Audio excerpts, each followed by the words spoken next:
Hey everyone, welcome to my Kalphite Queen guide. This video is focused on three main sections: low tier, middle tier, and high tier gear.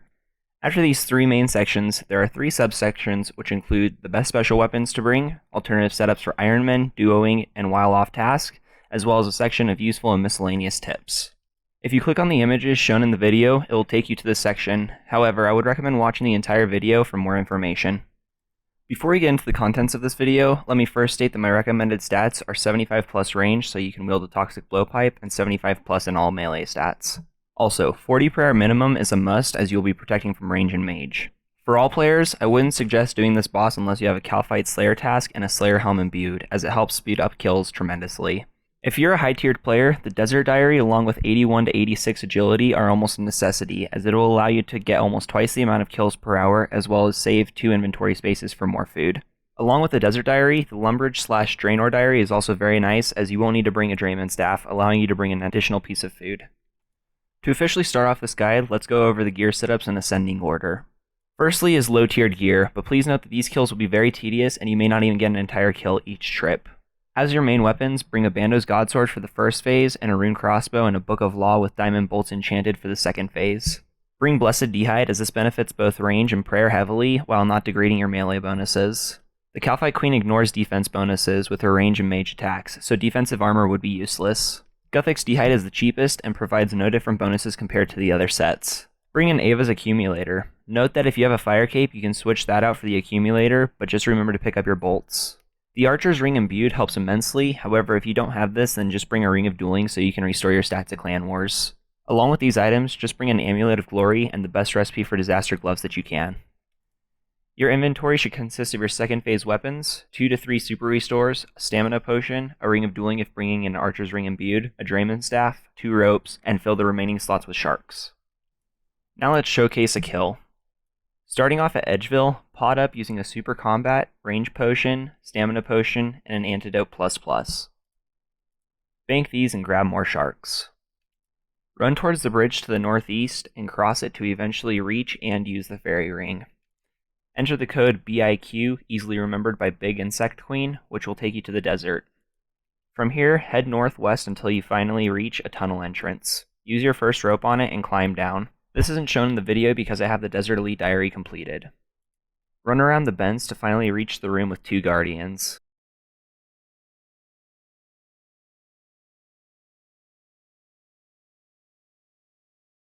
Before entering this room, turn on your Protect from Melee as these can hit upwards of 10 damage. In the center of this room, use your second rope on the tunnel entrance.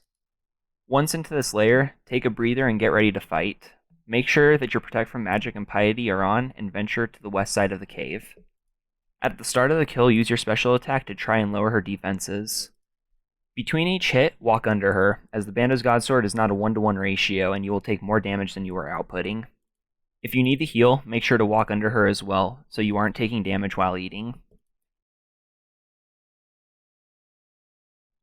When the final blow is dealt, make sure to walk under her immediately and heal up, as the second part of this fight is about to begin. Make sure to switch your prayers to Protect from Missiles and Eagle Eye. Put on your crossbow and Book of Law and use the same techniques as on the first phase.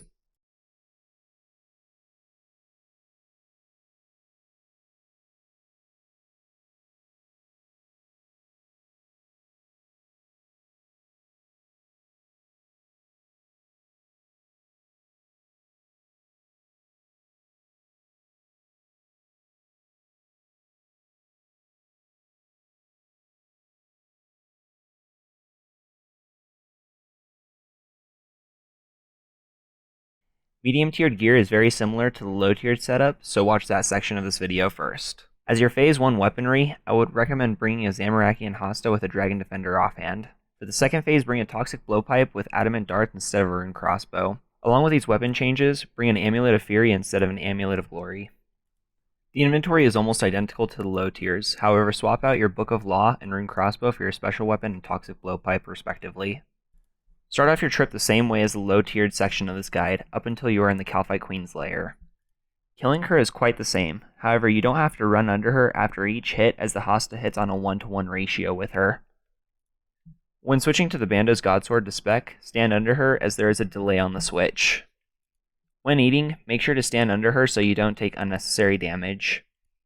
Once the final blow of this phase is dealt, immediately stand under her and turn on your Protect from Missiles and Eagle Eye. When killing the second phase, don't walk under her unless you need to eat, as the blowpipe hits at a 2-to-1 ratio on her.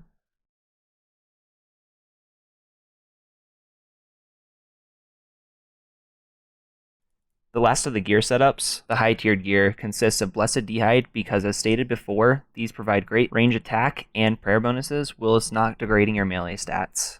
Also stated previously, the Kalphite Queen ignores defense bonuses with her range and mage attacks, so defensive armor would be useless. As your main weapon, bring an Abyssal Bludgeon, as this is the best crush weapon in the game and hits at a 1-to-1 ratio with her. Bring a Toxic Blowpipe with Adamant Darts. Pegasian Boots can be swapped out for Primordials, however I don't really ever notice a difference in the speed or amount of kills per trip. Bring a Range Cape trimmed for extra prayer bonuses. Note that like the other setups, this can be switched out for an Ava's Accumulator for a range attack bonus or even the Fire Cape for melee bonuses. The inventory consists of a special weapon of your choice, 2 super restores, a Toxic Blowpipe, the Desert Amulet for easy banking and stat restoration, the Quest Cape for easy Fairy Ring teleports, and lastly, a rune pouch that holds Vengeance runes. Starting out, pot up at the bank with a Super Combat, Range Potion, and Antidote++. Note that if you don't have the agility level to use the crevice but can boost to use it, boost up at this time. Teleport to the Legends Guild with your Quest Cape and use the nearby Fairy Ring. Enter the code BIQ, easily remembered as Big Insect Queen, and head to the northeast. Once in the tunnel, use the crevice while turning on Protect from Melee. Go down the second tunnel entrance and equip your special weapon and Vengeance yourself. Turn on your Protect from Magic and Piety and run west to engage a fight with the Queen. Only walk under her if you need to heal up.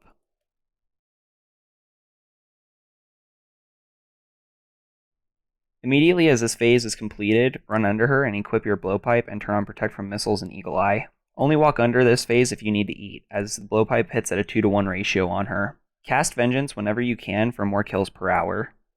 The best special weapon by far is the Dragon Warhammer. If this weapon hits with its special attack, her defense is lowered by 30%. This weapon is accompanied well with a Dragon Defender and a Tyrannical Ring imbued, as these help ensure a hit most of the time. Since her defense is 300, this lowers her defense by 90. If using this special weapon, you can use the Tyrannical Ring as the main ring instead of the archers, as this also benefits the bludgeon. The second best is very similar but subpar to the Dragon Warhammer, but is 25 times cheaper, the Bando's Godsword. This weapon's special attack inflicts 21% more damage and drains her defense equivalent to the damage dealt. Both the Dragon Warhammer and the Bando's Godsword work for both the first and second phases. In my opinion, the third best spec weapon here is the Crystal Halberd imbued, as it provides a giant burst of damage, hits quite frequently on her, and is fairly easy to acquire. Lastly, if you're having issues with food, I would recommend a Ceridome Godsword, but note that the Bando's Godsword is way better for this boss overall and is 15 times cheaper. A few alternative setups for this boss are shown on screen. Firstly, Ironman can bring a Barrel Chest Anchor as it provides a good crush bonus and is fairly easy to acquire unlike the Godswords. An alternative to the Rune Crossbow and Blowpipe could be a Carol's Crossbow. The method for killing her is the same as with a Godsword. If you ever want to duo this boss, a great method is for both of you to bring Verax, which allows you to hit through her armor, defense, and prayers. When duoing, please note that both of you should have Protect from Magic on during both phases, not just the first, as her magic attacks will bounce to both of you. Both of you should stand on opposite sides of her, which will make her attack less, as she has to rotate further between the two of you.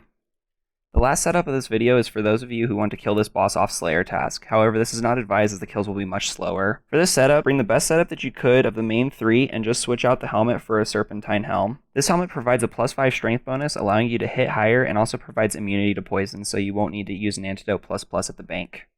To end this video, let's go over some useful tips. After each kill, this is where to stand. I identify this space as the space below the L. On the screen is an image of where to stand. She will spawn on top of you, allowing you to get a free hit because you can flinch her. If being pestered by Kalphite Guardians, you can run to the very west of the cave, turn on long range with the Blowpipe, and attack the Guardian. This will force the Guardian to run to the opposite side of the lair, leaving you be for your next kill. There are no need for Karambwans because her max hit is 31, and it's easy to stay over this. Bring Super Restores over Prayer Potions because she sometimes drops Ceridome and Bruise, which then you can use to heal up, extending your trip. A Karis from the quest Contact could be brought, allowing you to rarely hit over 100 damage on her. This wouldn't be bad for the first hit of the kill, however the Dragon Warhammer and Bando's Godsword are always best for the first hit because, as stated, this is a rare occasion. Alright everyone, that concludes this guide. I hope you enjoyed it, and if you have any questions or feedback, please leave a comment down below and I'll make sure to respond to everyone. If you enjoyed this guide, then please check out my Vishan Safe Spot guide, as I think you'll enjoy it. In that last guide, I forgot to give credit to my friend Chris1510 for the images, so thank you. Chris is a really good YouTuber and recently put up an amazing in-depth Abyssal Sire guide, so go check him out. All links will be in the description. Thanks for watching, have a good day.